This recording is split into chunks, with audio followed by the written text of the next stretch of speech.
As a mom, I know the importance of sleep and of saving money. You may not realize those two things go hand in hand, but trust me, they do. When I've put Pampers Cruisers 360 on my daughters, I've never had to worry about waking up to a leaky diaper because Pampers are of the best quality. That means there are more full nights of rest for everyone. Not having to clean up leaky diapers means less laundry, less grumpy kids having to switch sheets in the middle of the night, and if we're being honest, less grumpy mommy. It is a win-win situation, and that is why I've always loved Pampers. They're a smart choice. As you have heard me say many times before, my on-the-go bag always was filled with Pampers. Download the Pampers Club app today to start earning rewards with every diaper and wipes purchase. Not to mention, get free diapers and great parenting content with Pampers Club.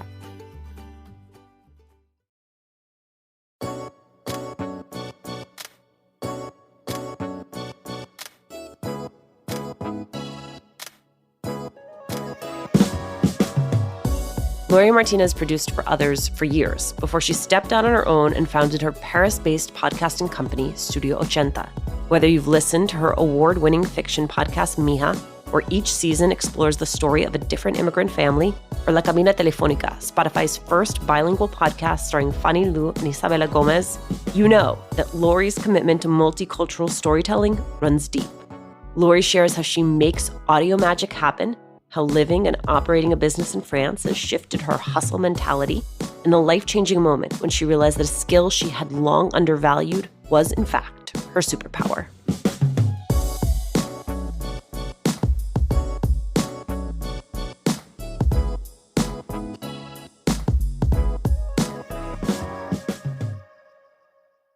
Lory, thank you so much for doing this. Thank you for having me. It's an honor. Lory, there is a thing that our good friend Juleka says, which is, look, I'm from the Bronx. And sometimes she'll say, look, I'm Dominican from the Bronx. If you were to say, look, I'm Colombian from Queens, what is it you'd be trying to tell me with that revelation? Anybody who asks me about why I do multicultural things, that would be the answer. Because Queens is the most diverse place ever. There's 800 languages there. We don't have 800 languages at Ochenta, but maybe one day. And so, yeah, it's definitely the context that I grew up in, and that is who I am, and that's everything that we do at Ochenta is from there. What were the earliest indicators that you were a storyteller and that audio was going to be your preferred medium? One of the things that inspired me the most to tell stories was my grandfather, who was an editor at El Tiempo in Colombia. He was reporting the Amazon region. So he would go out on reporting trips for 2 to 3 days and talk about the indigenous tribes that are still there and bring back that news to the capital, essentially. And he would tell me about those trips when I was visiting Bogota, and I went to journalism school. I went and did that path to follow in his footsteps. Ultimately decided on audio by a trick of fate, actually. I was accepted into a school, but I was kind of disappointed that they didn't have a very specific, journalism track. It was like English rhetoric or something. And I was kind of worried that I didn't have the right school path, that I was going to end up maybe changing what I thought I was destined to do. I decided to travel a bit, and I went to visit an aunt who lives in London, and the person next to me on the plane turned out to be a reporter for BBC Radio 4. And she said, "Why don't you shadow me while you're here in London?" And it was my first exposure to audio. And I got to interview, I didn't interview directly, but I got to be in this room to speak to Pedro Almodóvar, the Spanish director. And it was my first work experience. It was being in the room when BBC Radio 4 was interviewing this man. And did you find yourself heavy breathing? Oh my God, I was heavy breathing. But not only that, it was actually the first time that I felt like my Spanish was worth something. Because so much of my youth had been spent kind of being not necessarily ashamed, but not necessarily seeing the value of being bilingual in professional spaces and school spaces, trying to avoid having an accent, all of these things. Spanish was my first language. Even though I was born in New York, my parents spoke to me in Spanish growing up. And so when I was in this work experience in London, I was the only person in the office that spoke Spanish that day. And that's why I got invited to be, a facilitator for this interview that they were doing with this very famous director. And it was like the first time I realized this is a superpower. If I don't use this, if I don't use the fact that I'm bilingual, then I'm dumb.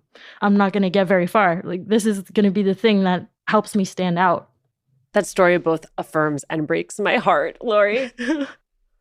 You produce audio for others for years for some big name outlets. Can you take me back to the moment when you realize what you really want is to found and run your own studio?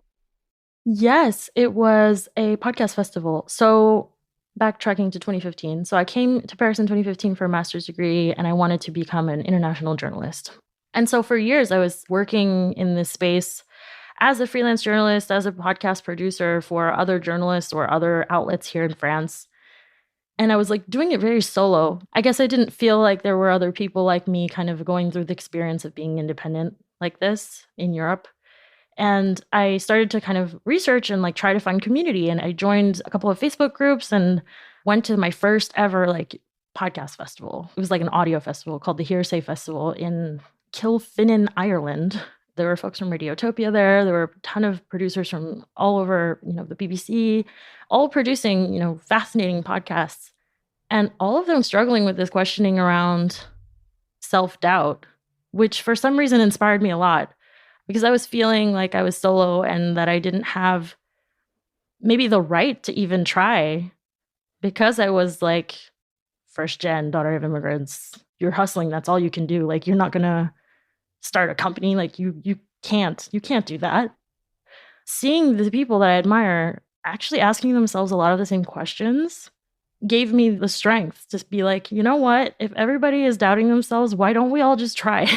Why can't I give myself that chance? Why can't I dare to do something different and make something more than just me by myself? I came back from that festival and I had already kind of been drafting Mija, but like I wasn't sure if it was going to be what it was. Like I've been drafting it like a documentary and I wasn't sure if that was the right format. I wasn't really sure of myself. But when I came back, I wrote it in like 2 months. Like I wrote the whole thing. And then I published it in September. And I thought it wasn't going to be the podcast that got attention for Ochenta. I worked with some influencers to do some other originals on the channel and really just to kind of show that I was able to produce cross-culturally and also multilingually. But something about that show, and I think because I really put my heart and soul into it, drew a lot of attention. And we were able to get press for it and awards and things that I'd never dreamed of having in my life. And it gave me the strength to also say, wow, we have the space for this kind of story. I'm going to build a platform with it, and I'm going to give this space to other people. As a mom, I know the importance of sleep and saving money. You may not realize that those two things go hand in hand, but they do. When I've put the Pampers Cruisers 360 on my daughters, I have never had to worry about waking up to a leaky diaper because Pampers are of the best quality. That means there are more full nights of rest for everyone. Not having to clean up leaky diapers means less laundry, and it means less grumpy kids having to switch the sheets in the middle of the night. It is a win-win situation, and that is why I love Pampers. They are a smart choice. As you have heard me say before, my diaper on the go bag was always filled with Pampers. Download the Pampers Club app today to start earning rewards with every diaper and wipes purchase. Not to mention, you can get free diapers and great parenting content with Pampers Club. What if I told you the country's largest anti-hunger program is working against the children it's supposed to serve? Leftover, a new original podcast from LWC Studios, is a deep dive investigation into America's National School Lunch Program. I'm Jessica Terrell, an award-winning journalist, and over the last 2 years, I've been investigating what's broken in the school lunch system. Leftover uncovers how corporations and politicians are milking the American school lunch. Subscribe, follow, and listen to the entire Leftover series wherever you get your favorite podcasts. I don't want to overshadow your first baby with your most recent baby, but I do want to talk about La Cabina Telefónica, which growing up in Union City, New Jersey, I remember when all of a sudden Bergen Line Avenue became flooded with these spots where folks could call back home. We forget that before cell phones and before WhatsApp, it was actually not easy to communicate with folks back home. Do you have a personal connection to this? Was there a memory in your mind that was the genesis of this story? Yes. So I grew up in Jackson Heights in Queens. I would remember going to these cabinas to make phone calls to Colombia. And most of my family was still in Bogota at the time. I remember the woman at the counter was always like beautiful, and I would admire her nails. Like I could really picture the space of going in there, hearing the music playing. They always had like a TV or a radio playing in the background. There's always like a bachata video going on or something. And you would go into the cabina and it would either be really small and cramped, or there'd be a little bit of space with a chair. And being the three of us trying to go in, it was me, my mom, and my brother. And it was like a ritual. We would go once or twice a week to do this. And it was a way of connecting to home. And I remember the walls of these cabinas were so thin and you could hear everything other people were saying. And so like you'd exit and you'd be like curious to like hear what other people were talking about a little bit. And so in finding the idea for the cabina, I was like, well, if we were to make a show around something like that, this is the perfect place.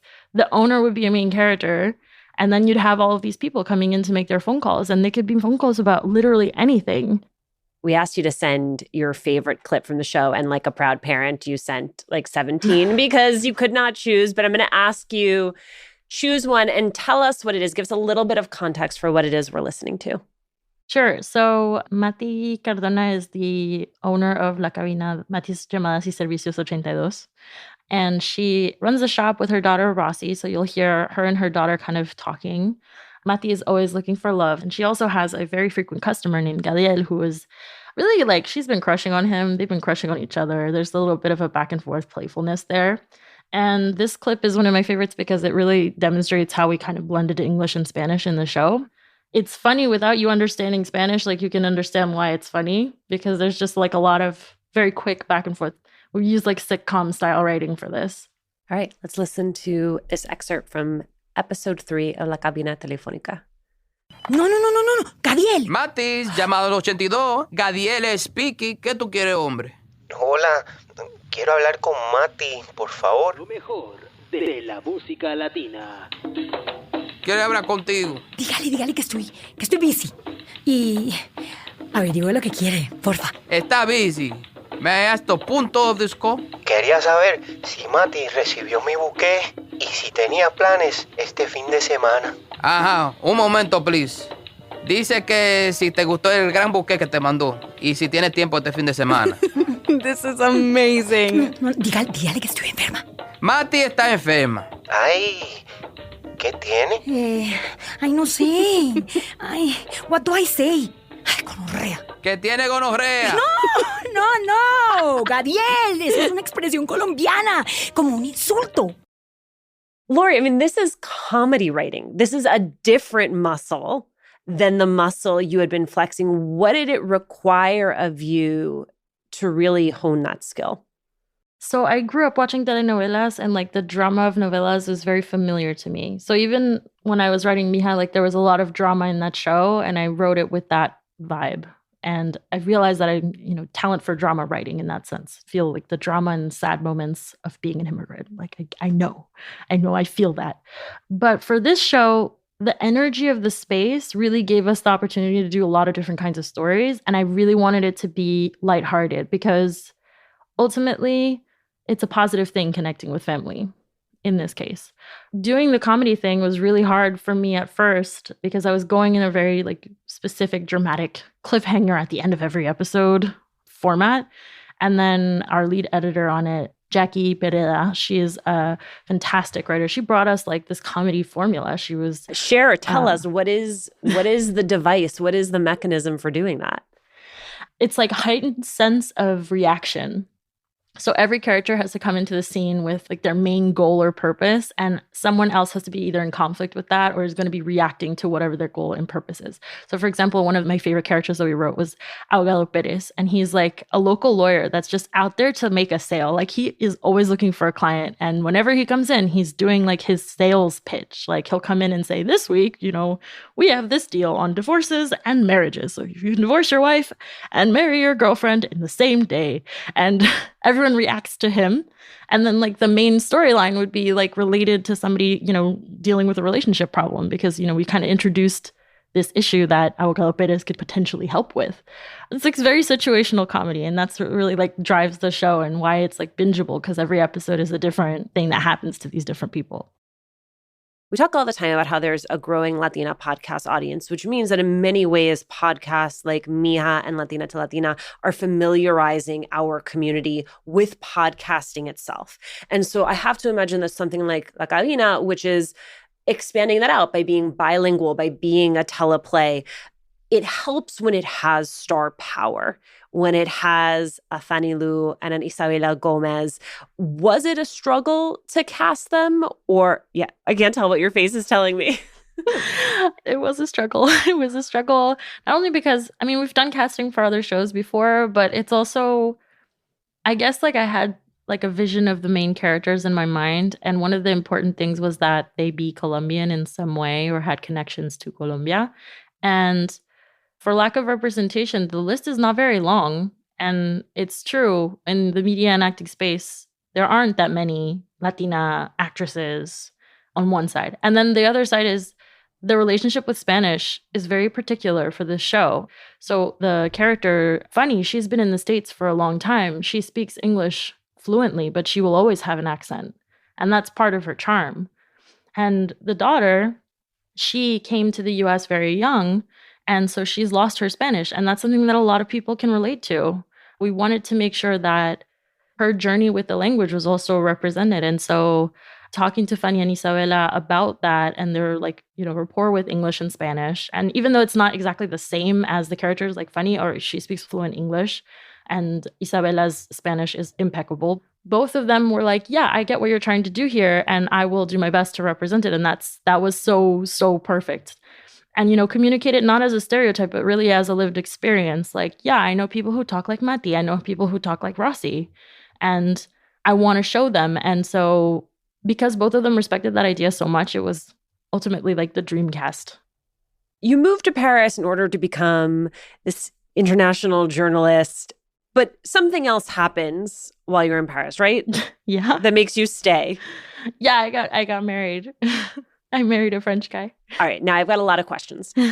You're not just married and living in Paris, you're also running a global company in Paris. What is that work environment like? What is the attitude around work? And how long did it take you to become accustomed to it? The first couple of years I was here, I definitely had the American mindset of work. And of course, as an entrepreneur, you already automatically feel that way because you really want to make your company successful and you're doing the extra hours because it's worth it. That's the point. You're doing it so that you can build something, right? Paying your dues. And that was the mindset. As I started my company, I realized that I didn't want to perpetuate that kind of American, like hustle all the time perspective. I wanted to bring the French side of it. And the French side of it is something that I learned really through my husband and the way that he works and the way that just the French workplaces are designed here, which is that, you work in the morning, you take a smoke break, then you take your second smoke break, then you have a really long lunch, an hour and a half at least.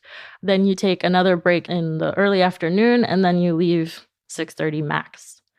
And you don't answer your phone after work hours. You don't email after work hours. In fact, there's a law about it. You're not supposed to. Like in corporate spaces, you have a work phone and you have a work email, and you're not supposed to check it after hours. And there's like a real separation of work life and home life because they value that here. It's quality of life is above everything. The French believe that work isn't everything. You don't live to work, you work to live. And so I instilled that also with my team. And, a lot of the people that we work with are former journalists that were working in newsrooms that had no work-life balance.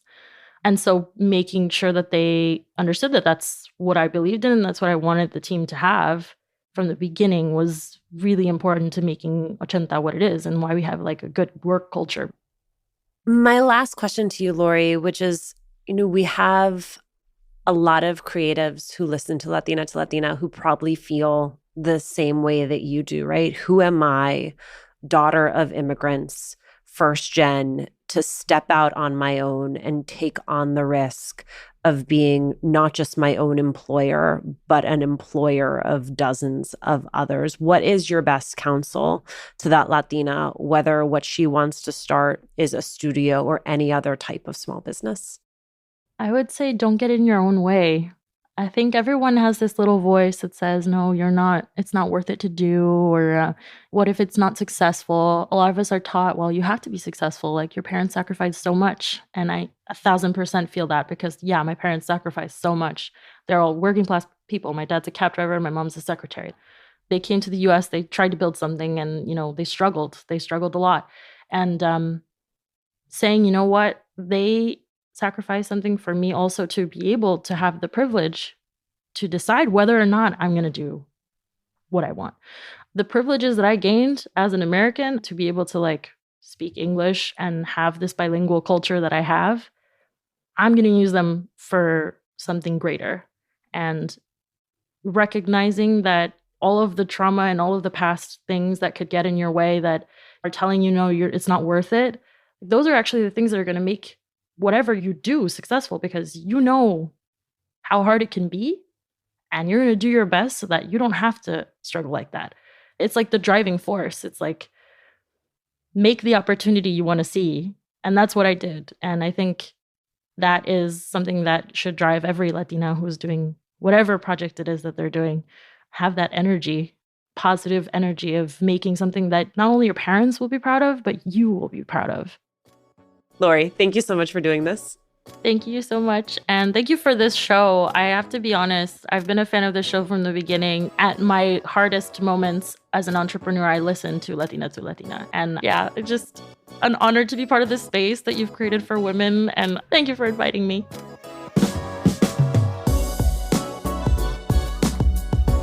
Thanks for listening. Latina to Latina is executive produced and owned by Juleka Lantigua and me, Alicia Menendez. Paulina Velasco is our producer. Ochenta Studios is our lead producer. Trent Lightburn mixed this episode. We love hearing from you. Email us at hola@latinatolatina.com. Slide into our DMs on Instagram or tweet us at Latina to Latina. Check out our merchandise at latinatolatina.com/shop. And remember to subscribe or follow us on Radio Public, Apple Podcasts, Google Podcasts, Good Pods, wherever you're listening right now. Every time you share the podcast, every time you leave a review, you help us to grow as a community.